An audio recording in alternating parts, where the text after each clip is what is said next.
Bonjour et bienvenue dans ce nouveau numéro de VIP. Aujourd'hui, nous recevons Alex Pudefin, un multitalent. Bonjour. Bonjour. Alors, vous êtes réalisateur, acteur, humoriste, chanteur. Vous venez d'une petite commune yvelinoise. Comment vous êtes venu cette passion un petit peu de l'art ? Les premières choses que j'ai fait, c'est prendre le caméscope de mon père et faire des sketchs avec les copains. Donc, franchement, je sais pas trop d'où ça m'est venu. J'étais un bout en train, franchement tout petit. Je pense que c'était une manière pour moi d'exister, quoi, un petit peu, de m'amuser et de rechercher un petit peu le regard des autres quelque part. Et le chant, vous avez commencé à quel âge par exemple ? Le chant, c'est un peu apparu de manière autonome vers quand j'ai commencé la guitare. J'ai commencé la guitare à 10 ans et je pense peu de temps après, 12-13 ans, j'ai commencé à chanter parce que voilà, on a nos idoles de groupes de rock à l'époque, c'était pas du rap, c'était du rock. Donc voilà, on fait des groupes avec les potes et il faut bien qu'il y en ait un qui se mette au chant, donc je m'y mets spontanément. Au début, je chante faux et puis je m'améliore au fur et à mesure, quoi. Et vous avez fait quelles études alors après ? Alors après, j'ai fait 3 IS à Trappes, donc école d'audiovisuel. Voilà, c'était soit ça, soit un BTS d'informatique. Et je prie que finalement, j'ai pas été pris au BTS informatique parce que ça me correspondait mieux. Franchement, je me suis éclaté à l'école. J'ai découvert, ça m'a ouvert les yeux sur ce qu'était l'art en fait. Avant, c'était pour mon plaisir, et là vraiment les professeurs m'ont porté le regard sur ok, c'est quoi une œuvre artistique, quoi. C'est pas que du divertissement, c'est montrer un point de vue. Voilà, c'est où on place la caméra justement pour accentuer le point de vue qu'on a sur le sujet, etc. Donc c'était vraiment passionnant, je suis tombé dedans, j'ai fait c'est génial. Et puis après on sort des études et puis là c'est plus compliqué, c'est plus terre à terre, faut trouver un boulot. Donc je commence à être monteur à la télé. Et puis au début on passait par assistant monteur, c'était des tâches qui étaient de nuit, pas très marrantes, pas très créatives. Donc à un moment donné j'en ai eu marre. Enfin j'ai eu une maladie des yeux qui s'est déclarée en fait. Et du coup, je risquais d'être aveugle à plus ou moins long terme. Et là, ça m'a mis un gros coup de fouet.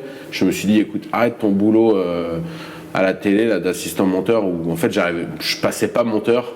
J'en avais marre, c'était pas créatif, c'était dans une chaîne People. Donc moi, j'étais frustré et je me suis dit, allez, j'essaie de me lancer dans l'artistique. Donc j'ai arrêté totalement. J'ai perdu mon statut d'intermittent en tant que technicien. Je l'ai regagné genre 1 an après en tant qu'artiste. Donc beaucoup de gens se rappellent de vous en tant que Alex et sa guitare. Vous avez sorti plusieurs albums et plusieurs EP. Quel style de musique c'était ? Je dirais de la chanson rock à texte. Avec un peu d'humour ? Ouais. Qu'est-ce que vous vouliez faire passer comme message dans vos musiques ? Ça dépend. Vraiment, ce que j'aimais bien dans le format court de la chanson, c'est que à chaque fois c'est un message différent. En fait, c'est à chaque fois je me nourris de ce qui me tracasse. Et voilà, c'est une façon pour moi de l'exprimer, d'en rire aussi souvent, le fait de prendre du recul, d'en rire, etc. Ça a toujours été ma façon de fonctionner. Je me suis dit toujours, déjà c'était... Alors faut pas que ça se transforme en thérapie, c'est là le glissage, parce que sinon les gens, faut pas qu'ils assistent à une thérapie.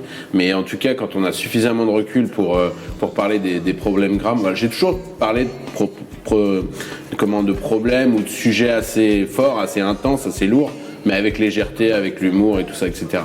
Donc voilà, c'est les petits tracas que je pouvais avoir au cours de ma vie. À chaque fois, je le mets dans l'art, en fait.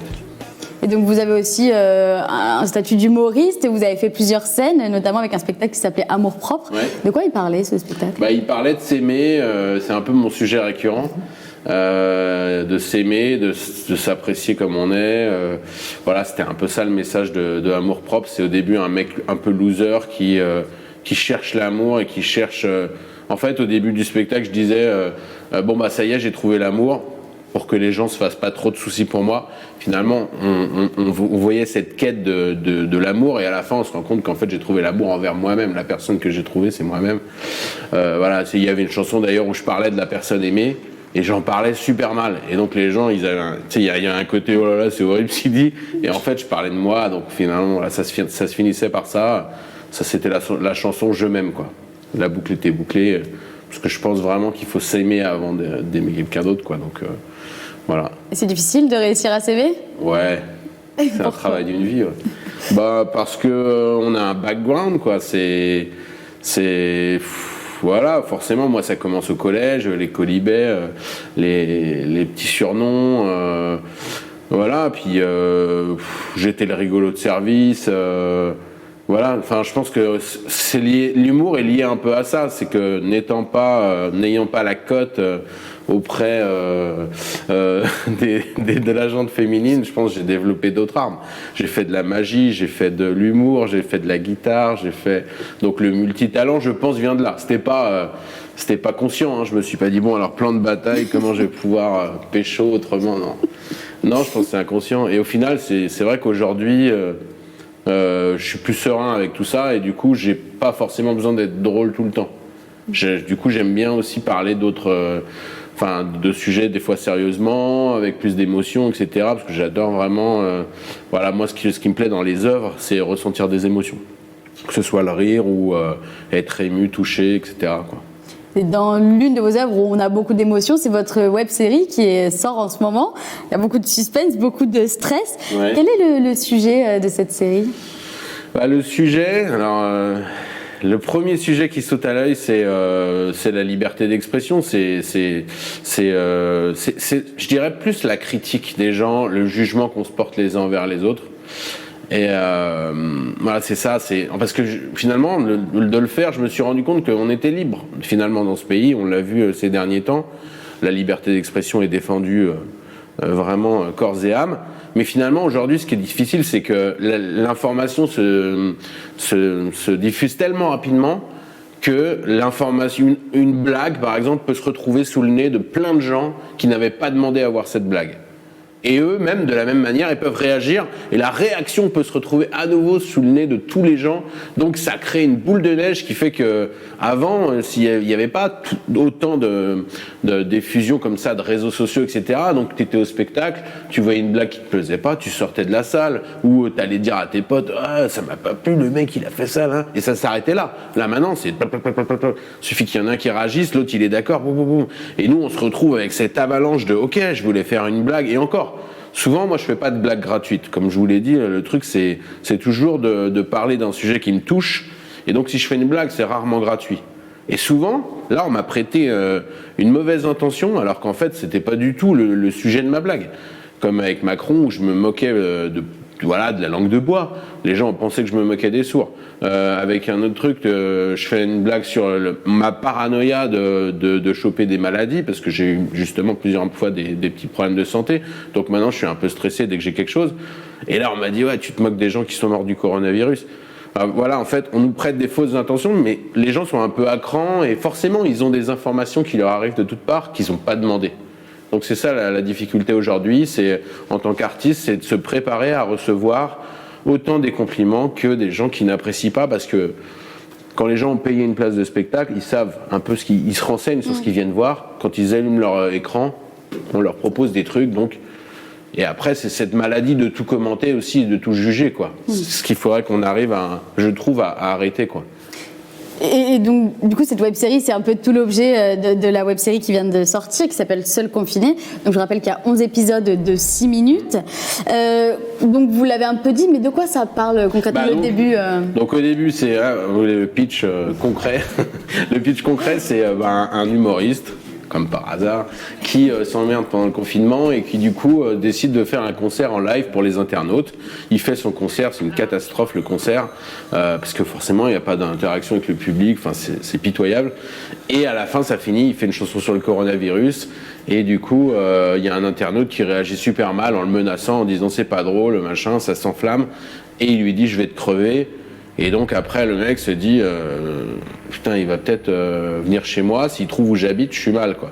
Et c'est ce qui se passe, le mec se fait enfermer dans une cave par ce gars-là, il se réveille, il s'est fait a priori assommer, et du coup voilà, il se réveille et il y a ce mec-là qui le titille et qui va le titiller un peu de manière étrange. Plus on avance là dans la série, et plus c'est spécial, on dirait que le mec le connaît, on dirait que voilà, il lui fait faire des trucs des fois qui l'amènent à se poser des questions sur lui-même, donc on se dit mais qu'est-ce qu'il veut finalement ce mec-là quoi.